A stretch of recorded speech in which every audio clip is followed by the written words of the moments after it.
We've all got two wolves in us, a good one and a bad one, and they both want to eat. The best I can tell, we just got to feed that good one a little more than the other one. Happiness is an emotional response to an outcome. If I win, I will be happy. If I don't, I won't. It's an if-then, cause and effect, quid pro quo standard that we cannot sustain because we immediately raise it every time we attain it. You see, happiness demands a certain outcome. It is result reliant. And I say if happiness is what you're after, then you're going to be let down frequently and you're going to be unhappy much of your time. Joy, though, joy is a different thing. It's something else. Joy is not a choice. It's not a response to some result. It's a constant. Joy is the feeling that we have from doing what we are fashioned to do, no matter the outcome. Now, personally, as an actor, I started enjoying my work and literally being more happy when I stopped trying to make the daily labor a means to a certain end. For example, I need this film to be a box office success. I need my performance to be acknowledged. I need the respect of my peers. All those are reasonable aspirations, but the truth is, as soon as the work, the daily making of the movie, the doing of the deed became the reward in itself for me, I got more box office, more accolades and respect than I ever had before. See, joy is always in process. It's under construction. It is in constant approach, alive and well in the doing of what we're fashioned to do and enjoying it. Now, the easiest way to dissect success is through gratitude. Giving thanks for that which we do have, for what is working, appreciating the simple things we sometimes take for granted. We give thanks for these things, and that gratitude reciprocates, creating more to be thankful for. It's really simple, and it works. Now, I'm not saying be in denial of your failures. No, we can learn from them too, but only if we look at them constructively, as a means to reveal what we are good at, what we can get better at, what we do succeed at. All right, life's a verb. We try our best, we don't always do our best. And since we are the architects of our own lives, let's study the habits, the practices, the routines that we have that lead to and feed our success, our joy, our honest pain, our laughter, our earned tears. Let's dissect that and give thanks for those things. And when we do that, guess what happens? We get better at them, and we have more to dissect. It's a get-rich-quick on the internet, richest 15 minutes of fame world that we live in, and we see it every day. But we all want to succeed, right? So the question that we got to ask ourselves is what success is to us, what success is to you. Is it more money? That's fine. I got nothing against money. Maybe it's a healthy family. Maybe it's a happy marriage. Maybe it's to help others, to be famous, to be spiritually sound, to leave the world a little bit better place than you found it. Continue to ask yourself that question.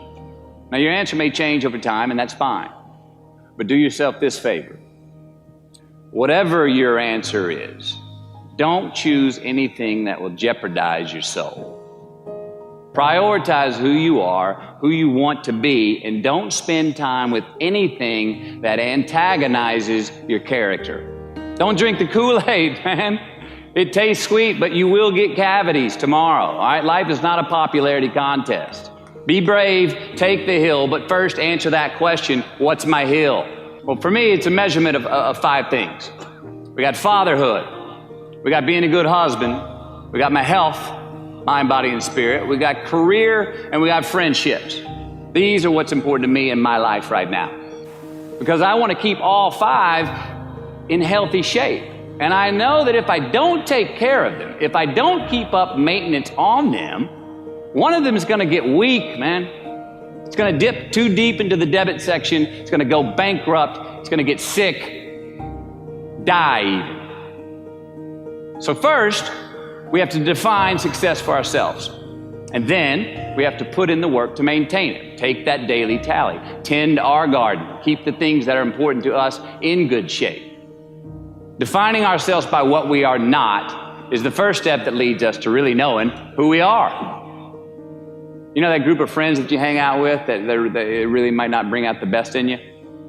You know, they gossip too much, or they're kind of shady. They really aren't going to be there for you in a pinch. Or how about that bar that we keep going to that we always seem to have the worst hangover from? Or that computer screen, right? That computer screen that keeps giving us an excuse not to get out of the house and engage with the world and get some real human interaction. Or how about that food that we keep eating, the stuff that tastes so good going down, it makes us feel like crap the next week, we feel lethargic and we keep putting on weight? Well, those people, those places, those things, stop giving them your time and energy. Just don't go there. I mean, put them down. And when you do this, when you do put them down, when you quit going there, and you quit giving them your time, you inadvertently find yourself spending more time and in more places that are healthy for you, that bring you more joy. Why? Because you just eliminated the who's, the where's, the what's, and the when's that were keeping you from your identity. Like, trust me, too many options, I promise you this, too many options will make a tyrant of us all.